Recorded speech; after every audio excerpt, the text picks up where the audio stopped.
ऐसी prime time में आप सभी का स्वागत है। मैं हूं आपके साथ निशा शर्मा। खबरों में आगे बढ़ने से पहले आइए नजर डालते हैं अब तक की प्रमुख सुर्खियों पर। समग्र शिक्षा के तहत स्कूल सुरक्षा पर 2 दिवसीय प्रशिक्षण कार्यक्रम का किया गया आयोजन। जिला विकास आयुक्त बारामूला मींगा शेरपा, सीईओ बारामूला बीएस रैना रहे मुख्य तौर से उपस्थित। श्रीनगर में नेशनल कॉन्फ्रेंस कश्मीर प्रांत की एक विशेष बैठक का किया गया आयोजन। संसदीय चुनावों और विभिन्न मुद्दों पर की गई चर्चा। जेएंडके में नया गठबंधन बनने के संकेतों पर बोले उमर, नेका चुनाव के लिए तैयार।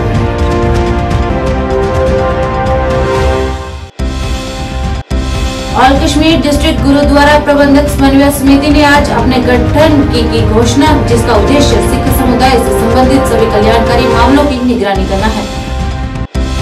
जम्मू कश्मीर शिक्षा विभाग की नाकामी का 12वीं के छात्रों को करना पड़ा सामना। विद्यार्थियों को 12वीं की बजाय 11वीं कक्षा का प्रश्न पत्र बांट दिया गया।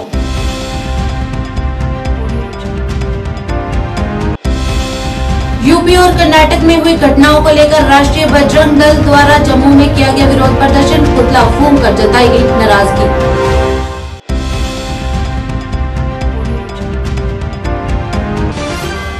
अब समाचार विस्तार से। समग्र शिक्षा के तहत स्कूल सुरक्षा पर प्रमुख संसाधन व्यक्तियों का 2 दिवसीय प्रशिक्षण कार्यक्रम PHSS बारामूला में आयोजित किया गया। इस मौके पर योग्य जिला विकास आयुक्त बारामूला मींगा शेरपा मुख्य तौर से उपस्थित रहकर आज समापन दिवस पर कार्यक्रम की शोभा बढ़ाई। अपने संबोधन में उन्होंने कहा कि इस कार्यक्रम से जो सीख मिली है वे अपने स्कूलों में उनका अमल करें और अपने सहयोगियों को भी प्रशिक्षित करें।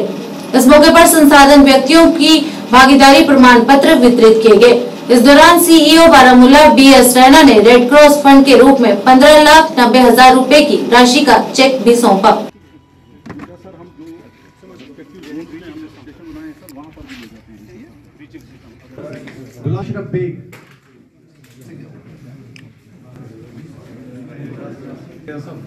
गुलाम हसन भट्ट,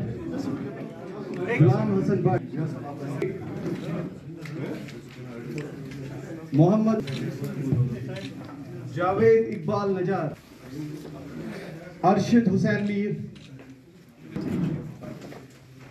है कि हम किस तरीके से अपने टीचर्स को ट्रेन करते हैं regarding the rescue of the students. उसी के हवाले से आज हमने की रिसोर्स पर्सन्स की यहाँ पर 2 दिन की ट्रेनिंग रखी थी, जिसका 2nd डे है और जिसमें हमने सभी जो है हमारे लाइन डिपार्टमेंट्स उनको भी हमने कॉल किया था, जिसमें चीफ मेडिकल अफसर हमारे थे, यहाँ पर SDRF के लोग थे और यहाँ पर हमारे रेड क्रॉस के जो ख़ास तौर पर ट्रेंड यहाँ के एक RP हैं डॉक्टर यतेंद्र सिंह जी, वो भी आए थे। और इसी ज़िम्मन में यहाँ पर डिस्ट्रिक्ट डेवलपमेंट कमिश्नर बारामूला खुद पहुँचे थे, जिन्होंने की रिसोर्स पर्सन्स को खुद सर्टिफिकेट दिया और इसमें डिफरेंट मॉड्यूल्स हमने प्रिपेयर किए थे। उन्हीं मॉड्यूल्स को हमने यहाँ पर डिस्कस किया इनकी रिसोर्स पर्सन्स से और आज के दिन हमने यहाँ पर नियर अबाउट 40 की रिसोर्स पर्सन तैयार किए, जो आने वाले समय में जाकर हमारे सभी 18 के 18 जोन्स में ये सारे टीचर्स को ट्रेन करेंगे। स्कूल में 1 टीचर ट्रेन करना है और नियर अबाउट हमारे 1870 के करीब जो हैं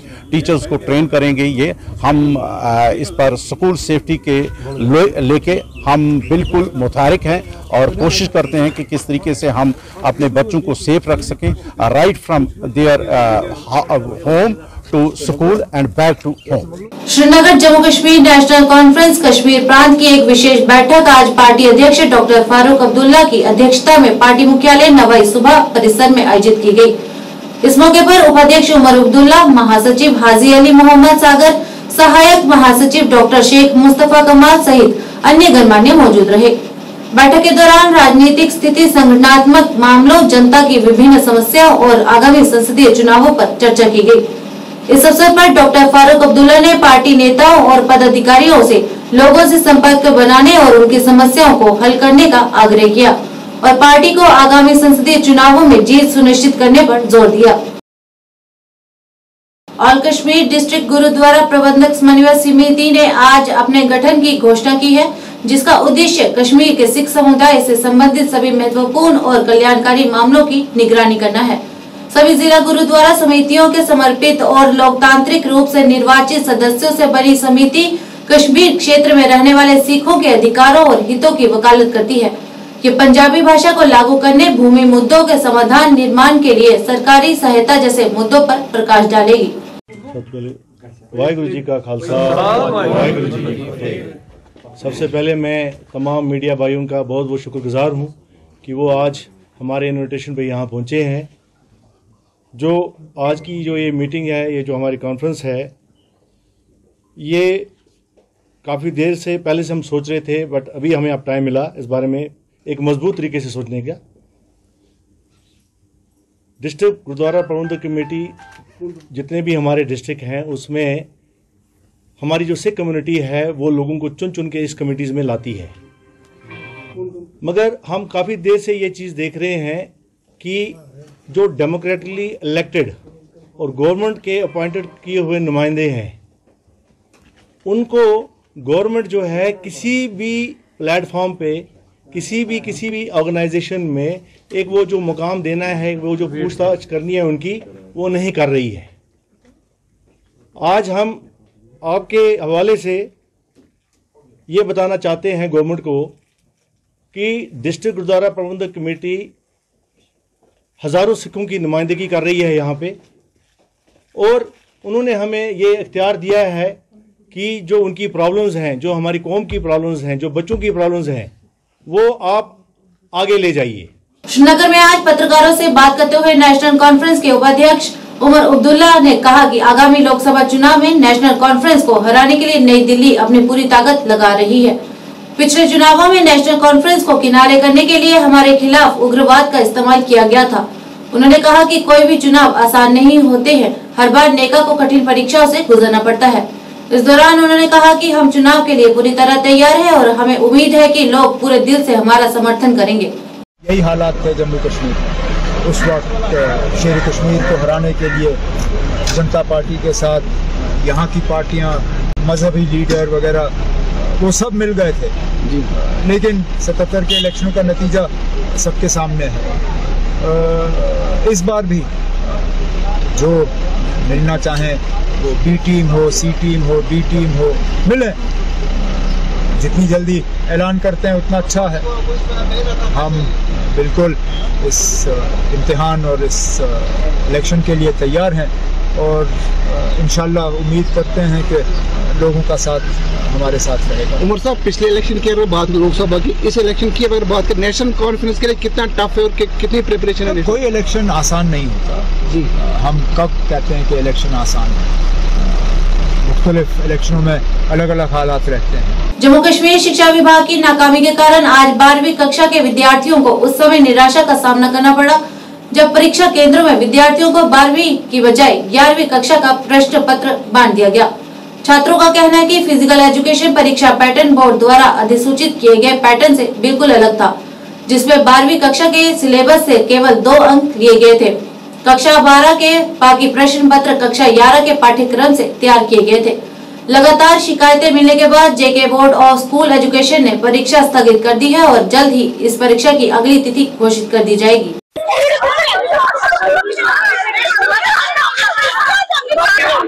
मेरा नाम नामिका है। तो हमारा 12th का फिजिकल एजुकेशन का पेपर था, बट हमें 12th की जगह 11th का पेपर आया 70 मार्क्स का, एंड हमारा 12th का 60 मार्क्स का होता है, तो वो 11th का पेपर आया था हमें। तो पहले तो उन्होंने हमसे शीट्स ले ली थी। पहले तो उन्होंने बोला वेट करो, 10-15 मिनट वेट करवाया, देन फिर शीट्स ले ली थी हमसे, एंड देन फिर इन्होंने करीब 11:30 के बाद हमें शीट्स दी थी, एंड हमने फिर बोला कि पेपर यही करना है, एंड हमने पेपर लिखा, एंड फिर खुद ही से कुछ 12:20 के अप्रॉक्स फिर से शीट्स ले ली। मतलब वो पूरा हम जो टाइम था वैसा कोई हमने मतलब पूरा नहीं अटेम्प्ट किया है, खुद ही शीट्स ले ली, जितना किया था तो उतना। हाँ, तब बोल रहा था कि पहले शीट्स ले ली थी और फिर बाद में फिर से हमें शीट्स दे दी थी इन्होंने कि अब यही करना है। तो कितना परसेंट मार्क पेपर किया आपने? मतलब इन्होंने तो खुद ही शीट्स ले ली, टाइम से पहले ही ले ली हैं, एंड अगर थोड़ा और टाइम होता तो शायद और कर ही लेते। हम एक्चुअली सुबह 11 बजे के आए थे यहाँ पे, बट हम जब पेपर आया तब हमने बोला कि ये पेपर तो हमने पढ़ा ही नहीं है, ये सारा 11th का सिलेबस था। तो फिर हमारा पेपर वापस लिया, हमको वापस दिया, बोला आप जितना अटेम्प्ट करोगे आप कर लो। तो कुछ 5-6 क्वेश्चंस करके आए हैं बस, अब मार्क्स मिल जाए अगर जेके बोर्ड वाले, क्योंकि हमने तो कुछ नहीं पढ़ा था 11th का, तो हमने 12th का ही प्रिपेयर करके आए थे सारा, तो हमको एक्सपेक्टेड नहीं था। 12th में अगर दोबारा पेपर हो तो अच्छी बात है, वैसे तो नहीं होगा, दोबारा ही होना चाहिए। इतनी देर हमको बोला आप अटेम्प्ट कर लो पेपर जितना आप कर सकते हो, फिर वो ऑर्डर का वेट कर रहे थे बोर्ड वाले जो बोलेंगे, तभी हम लोग कर रहे थे। नहीं होना अगर तो कैंसिल होता है, अगर कैंसिल हुआ तो ठीक है, हमको फुल देने चाहिए क्योंकि हमारे हाथ में नहीं था। और अप्रैल से जेई के पेपर स्टार्ट है और 28 को बायो का पेपर है, तो हमारा जेई का है, तो हमें प्रिपेयर करने का भी टाइम तो नहीं इतना मिलेगा। आप चाहते हैं जो एग्जाम आपने आज दिया है इसी के भी आपके पास हमको पास दे दें। राष्ट्रीय बजरंग दल द्वारा आज कर्नाटक और यूपी में हुई 2 घटनाओं को लेकर जम्मू में विरोध प्रदर्शन किया गया और कर्नाटक सरकार का पुतला फूंका गया। इस मौके पर पत्रकारों से बात करते हुए बजरंग दल के प्रदेश अध्यक्ष राकेश बजरंगी ने यूपी के बदायूं क्षेत्र में 2 हिंदू नाबालिग युवकों की निर्मम हत्या करने और कर्नाटक में विशेष समुदाय के युवकों ने मुकेश नामक एक युवक के हनुमान चालीसा चलाने को लेकर उसे पीटे जाने पर रोष प्रकट किया और चेतावनी देते हुए देश में हो रही इस तरह की घटनाओं को बंद करने को कहा।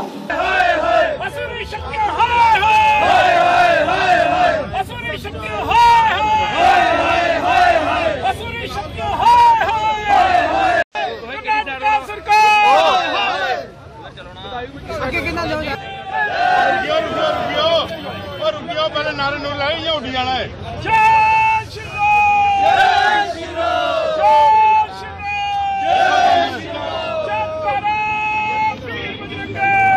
सामने देखो, सामने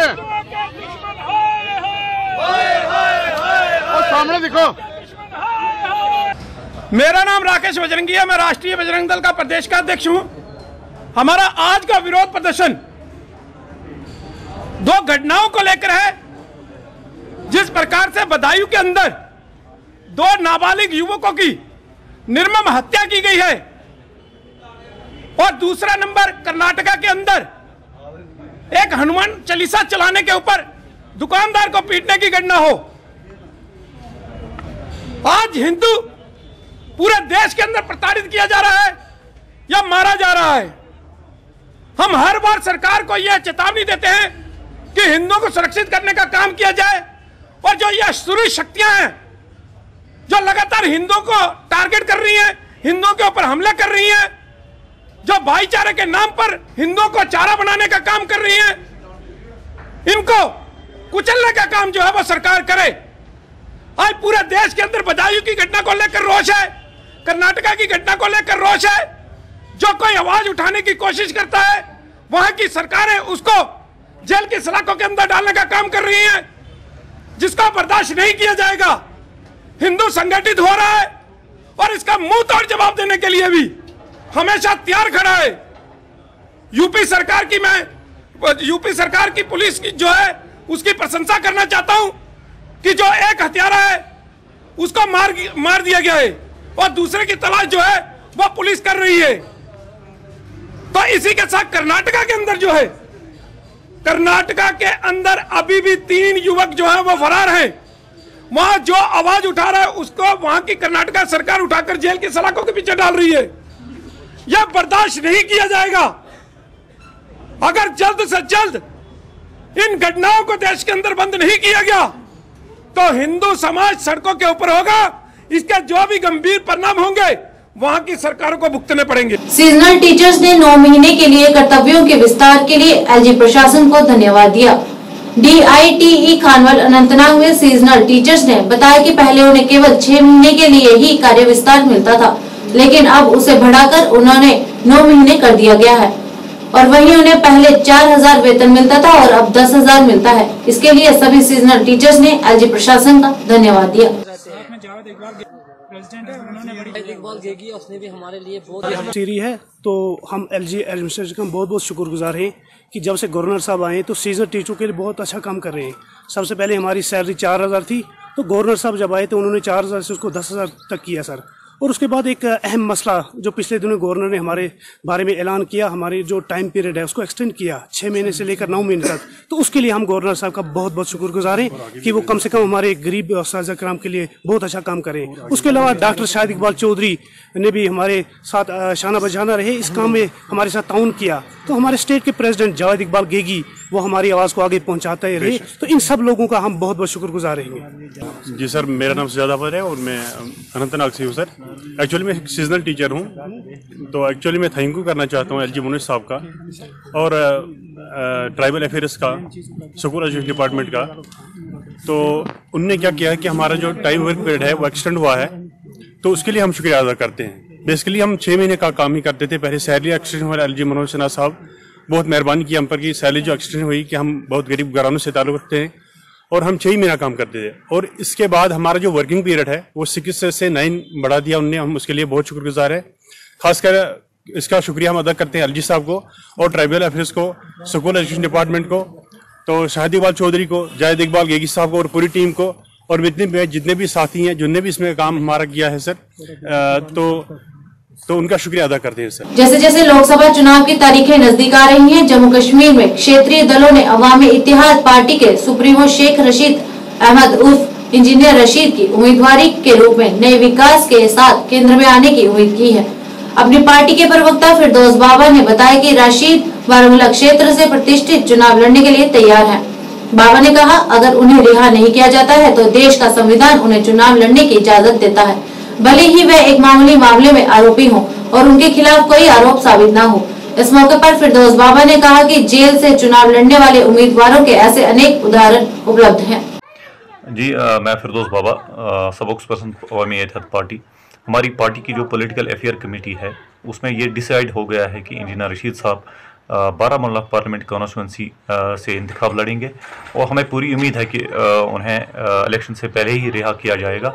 अगर ऐसा नहीं होता है, खुदा ना खासा, तो हमने ये डिसाइड किया है कि इंजीनियर रशीद साहब जो कि अभी सलाखों के पीछे हैं, तिहाड़ जेल में मुकीद है, वो जेल से ही इलेक्शन लड़ेंगे। हमारा कॉन्स्टिट्यूशन जो है हमें अलो करता है कि अगर कोई एक्यूज्ड हो, उस पर कोई चार्ज प्रूव नहीं की गई हो, हमारा कॉन्स्टिट्यूशन अलो करता है कि वो इलेक्शन लड़ सकता है। उसी कानून का सहारा लेते हुए हमारी पार्टी ने ये डिसाइड किया है कि इंजीनियर रशीद साहब जेल से ही इलेक्शन लड़ेंगे पार्लियामेंट कॉन्स्टिट्यूंसी बारामूला के लिए। जी। उजाला सिग्नल्स जेके मेड सिटी के जम्मू के कार्डियोलॉजी टीम द्वारा आज एक पत्रकार वार्ता का आयोजन किया गया। इस मौके पर डॉक्टर हरमीत सिंह, डॉक्टर साकिब और डॉक्टर नासिर ने जानकारी देते हुए बताया कि उजाला सिग्नल्स जेके मेड सिटी जम्मू में कार्डियोलॉजी टीम द्वारा दुर्लभ हृदय प्रक्रिया की गई। उन्होंने बताया कि हृदय रोग विशेषज्ञ डॉक्टर नजमुस साकिब शाह के नेतृत्व में उजाला सिग्नल्स जेके मेड सिटी की कार्डियोलॉजी टीम ने भारी कैल्सिफाइड कोरोनरी धमनी के लिए इंट्रावास्कुलर लिथोट्रिप्सी का एक सफल मामला प्रदर्शन किया। ये अस्पताल जम्मू में पहली बार स्थापित किए गए इस तरह के मामले को अंजाम देने वाला अपनी तरह का पहला अस्पताल है।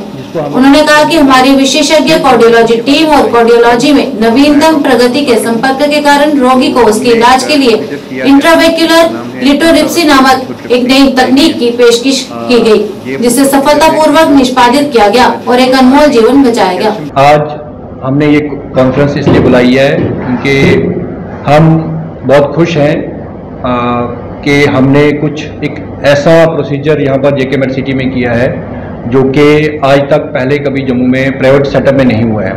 मैं ज़्यादा नहीं बोलूँगा, मैं माइक डॉक्टर साकिब को देना चाहता हूँ कि वो एक्सप्लेन करेंगे जो ये हमारा केस था जिसकी हमने लाइफ सेव की है, उनके बारे में बताएंगे। मैं डॉक्टर नजमुस साकिब हूँ। तो हमने एक प्रोसीजर किया है अभी जिसका नाम है इंट्रावास्कुलर लिथोट्रिप्सी IVL।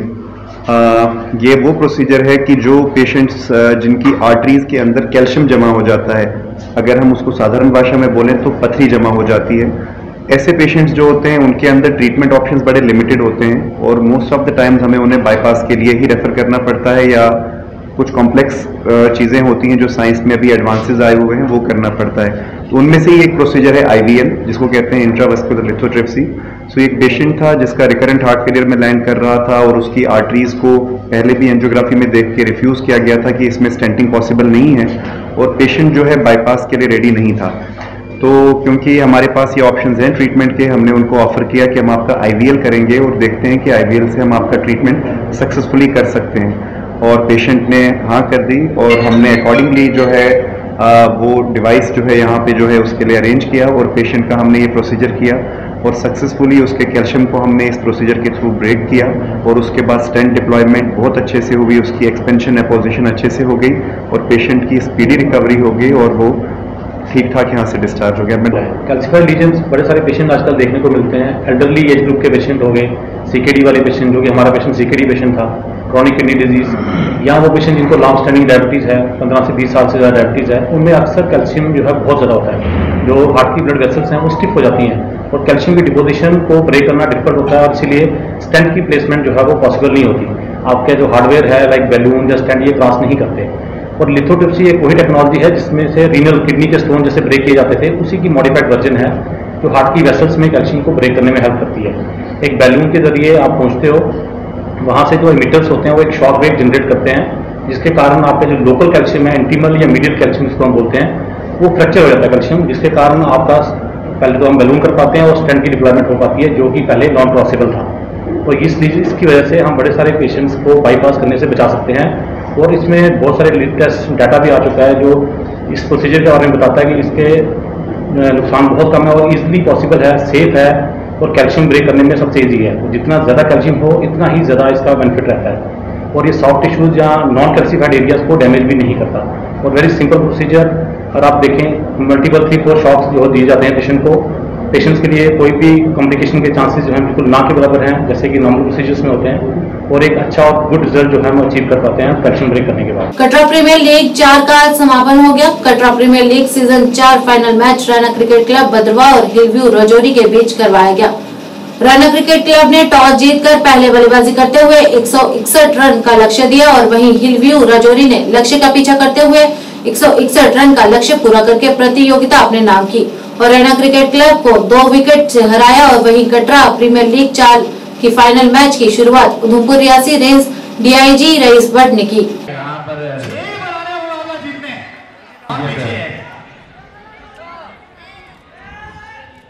और यहाँ पर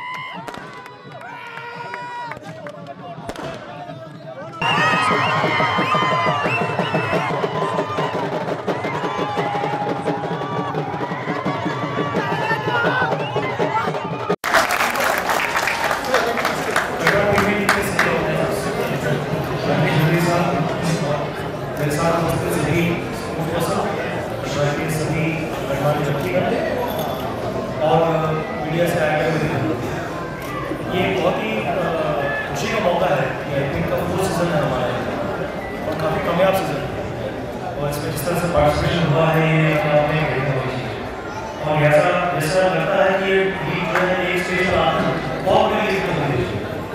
लिहाजा मैं सभी को शुभकामनाएं देता हूँ सभी प्लेयर्स को जिन्होंने यहाँ पार्टिसिपेट किया और कटरा प्रीमियर लीग और भी बड़ा प्रोग्रेस करें, तरक्की करें, ये मेरी शुभकामनाएं हैं सभी प्लेयर्स को और मेरी इच्छा भी है कि इसको हम और बड़े पैमाने पर लेकर इसी के साथ मैं युवाओं के साथ ये कहना चाहूँगा कि आप ज़्यादा स्पोर्ट्स में ज़्यादा इन्वॉल्व करें। कटरा प्रीमियर लीग से हमने शुरुआत की है तो ये ऐसी लीग बन सकती है जो कि हमारे राष्ट्रीय स्तर की लीग है। मैं चाहूँगा कि युवा जो है ज़्यादा से ज़्यादा ध्यान रखना पढ़ाई में लगाएं ताकि हमारे ड्रग्स से संबंधित जो है मैं इसके साथ आपको और शुभकामनाएं देता हूँ कि ये प्रीमियर लीग जो है ये एक संदेश ही है हमारे सभी जम्मू के युवाओं के लिए जो कि यहाँ खेलने आए हैं और युवा जो कि देखने आए हैं और युवा जो कि चाहते हैं इस लीग में खेलें उन तीनों युवाओं के लिए मैं चाहूँगा कि ये एक अच्छा प्रोग्राम है। इसी के साथ कि मैं यहाँ आज पहली बार कटरा प्रीमियर लीग के जो 4th एडिशन है इसमें आया हूँ और आज फाइनल मैच है। बहुत ही बेहतरीन मौसम है, बहुत ही परफेक्ट कंडीशंस हैं जो है मैच के लिए। दोनों टीम्स का जो है टॉस हो चुका है, मैच अभी स्टार्ट होने जा रहा है। एक बहुत अच्छा इनिशिएटिव है, खासकर कटरा के प्रीमियर लीग के जितने भी मेंबर्स हैं, जो उनके टीम मेंबर्स हैं, जो ऑर्गेनाइजर्स हैं, उनकी तरफ से, और साथ साथ जो इनको श्री माता वैष्णो देवी श्राइन बोर्ड की तरफ से जो सपोर्ट मिलता है, और बाकी stakeholders including JNK police इसमें बड़ी खुश है और बड़ी खुशकिस्मती है हमारी कि हम इसमें पार्टिसिपेट कर पाते हैं, सपोर्ट कर पाते हैं।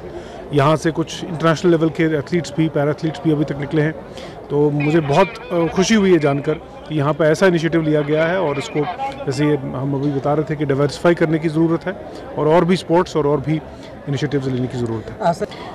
देखिए, जहाँ तक JNK पुलिस की बात है, हमारा जो सिविक एक्शन प्रोग्राम है और इसके अलावा भी जो हमारे CSR के अंडर काफ़ी सारे प्रोग्राम्स होते हैं, उसमें हम कोशिश करते हैं हमेशा कि जो हमारा ड्रग्स के और मंशियात के ख़िलाफ़ जो हमारा एक नारा है, वॉर अगेंस्ट ड्रग्स, उसमें हम एक फोरफ्रंट करके इस टाइप के और इसके अलावा कल्चरल टाइप के किसी भी टाइप के इवेंट्स जो हैं वो कराए जाएँ, ताकि यूथ को एक प्लेटफॉर्म मिले और उनको एक आइडिया मिले कि वो हर तरह से सक्षम हैं और सामने आ सकते हैं और अपने टैलेंट को एक मौका दे सकते हैं।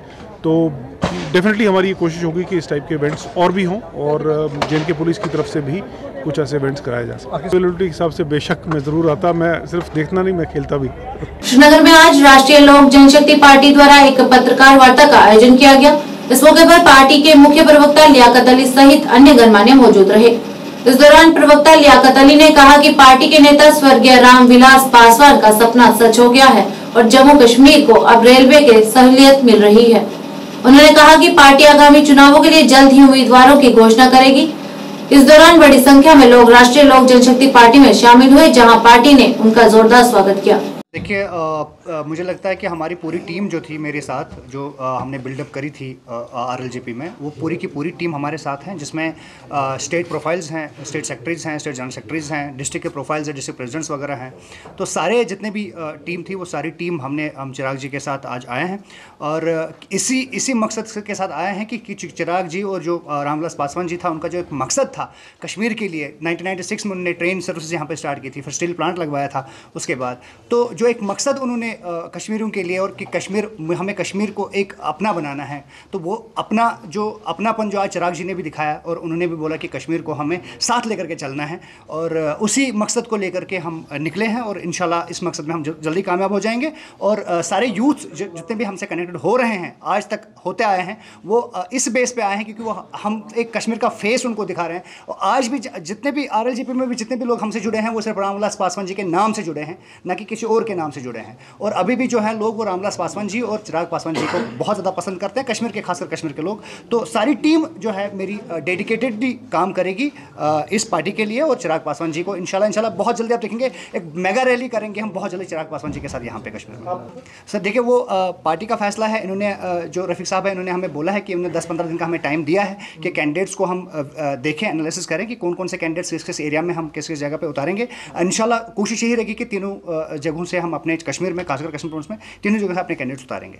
पहले मीडिया का, कश्मीर की जो मीडिया का, इनका शुक्रिया अदा करते हैं हम, क्योंकि हमेशा मैं रफीक मलिक लोक जनशक्ति पार्टी से state president Jammu Kashmir UT के, जो आज यहाँ पे प्रोग्राम वर्करों का रखा, और हमारे जो डिस्ट्रिक्ट लेवल की कमेटियाँ थी, सबकी मीटिंग रखी यहाँ पे, क्योंकि इलेक्शन का टाइम आने वाला है। तो इसीलिए हम चाहते थे कि इन लोगों से थोड़ा डिस्कस कर लेते यहाँ पे बैठ के कैसे करना है। और सबसे खुशी की बात ये है कि राष्ट्रीय लोक जनशक्ति पार्टी की जो टीम थी, पूरी की पूरी टीम जो हमारी पार्टी में ज्वाइन की, सबसे बड़ी बात हम चिराग साहब को और अपने जम्मू कश्मीर की टीम को मुबारकबाद पेश करते हैं कि जो राष्ट्रीय लोक जनशक्ति पार्टी पूरी की पूरी जो टीम आई हमारी पार्टी के साथ ज्वाइन किया इन लोगों ने, और इनका वेलकम करते हैं अपनी लीडरों की तरफ से और अपने वर्करों की तरफ से भी, सबकी तरफ से वेलकम इन टीम का स्वागत करते हैं।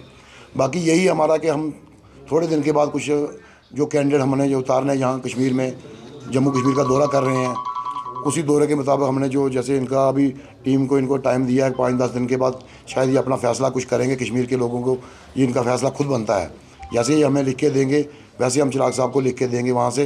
तो जैसे जिसका सिग्नल होगा, जिसको यहाँ खड़ा करना होगा कैंडिडेट को, वो कुछ ही दिनों में हम लॉन्च करने वाले हैं। अवामी इत्तेहाद पार्टी ने आज श्रीनगर में पत्रकार वार्ता आयोजित की, जिसमें उन्होंने बताया कि इंजीनियर रशीद बारामुल्ला आगामी संसदीय चुनाव में पार्टी के उम्मीदवार होंगे, और कहा कि वह कश्मीर की सभी सीटों से चुनाव लड़ेंगे। आपको बता दें कि धारा 370 हटने के बाद फिलहाल इंजीनियर रशीद जेल में है। जनाब इंजीनियर रशीद हमारी पार्टी के सुप्रीमो, वो इलेक्शन जेल से ही लड़ेंगे, चाहे वो रिहा होंगे या नहीं होंगे, तो लेकिन वो इलेक्शन उनके लिए प्राविधान है। ये नहीं कि हवा में हमने बात की थी, हमने देयर आर प्रोविजंस कि एक आदमी जब तक वो कन्विक्ट नहीं होता है तब तक वो इलेक्शन लड़ सकता है। तो वो इंशाल्लाह वो लड़ेंगे फ्रॉम नॉर्थ कश्मीर इंशाल्लाह मुस्तान। आप खुद बता रहे हैं क्यों? जी, who is he? This is decision of Supremo is party political affairs committee is supreme body. Everybody has to accept its decision.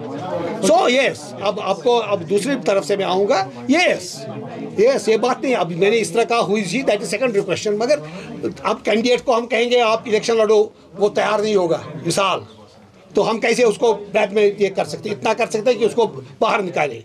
लेकिन he accepted, वो उसने बहुत ही अच्छे जहन से, खुले जहन से फैसला हमारा तस्लीम कर लिया. अब यही बात है कि हम वसाइल की हमारे पास, उनका बाहर होना तो बहुत हमारे लिए बहुत बड़ी बात थी. तब तो परवाह नहीं था, तब तो पत पे है नहीं है तिफल शवद खानदार खान शवद वरान पत गया तिथकन के इस पे है बोर, वो सब कुछ है. अब ये था कि अब उनका वो फोर्सेस जिनके पास पैसा है, जिनके पास हर एक चीज़ है, आप लोगों को मालूम है, मुझे बताने की ज़रूरत नहीं है, जिनके पास ताकत है, तो इलेक्शन बॉन्ड्स हैं, पता नहीं क्या क्या है, उनका मुकाबला करने के लिए हम बाहर आए हैं.